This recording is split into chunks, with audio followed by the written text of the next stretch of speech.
guys, on here. So I wanted to go over wheel pose, right? So there's multiple benefits to wheel. Why? Because we're stretching our hip flexors, we're opening up our chest, we're stretching our chest, we're opening up and stretching our shoulders. It's a good heart opening pose. All right, so I'm gonna show different variations. But yeah, let's get started. So we're gonna start on our back. And arms are by our side. Your middle finger should be able to touch the heels of your feet. And make sure your feet are hips distance apart. Feet are parallel, toes pointing forward.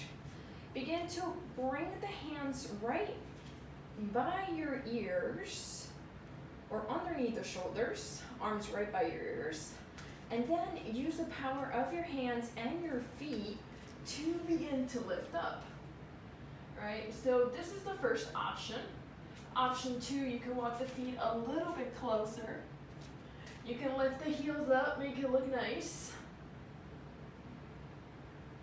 You can also alternate lifting one leg, extending it. Make sure you're warmed up before you try this. I don't know, I'm doing this as I talk.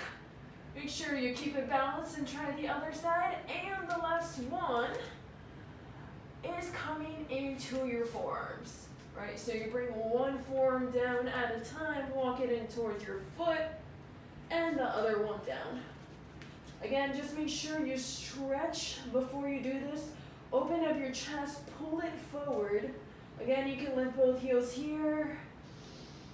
Deep inhales, deep exhales, whatever you're doing or wherever you are.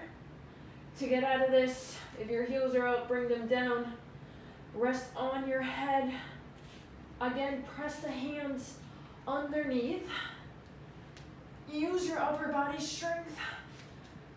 Bend the elbows, slowly come on down. And take a deep breath. Bringing the thighs in towards the chest real quick. Right, so counteracting that back bend. Massage your lower back. And voila. Those are the different variations to wheel pose that I like to alternate and play with in my practice. I hope this was helpful. Bye guys.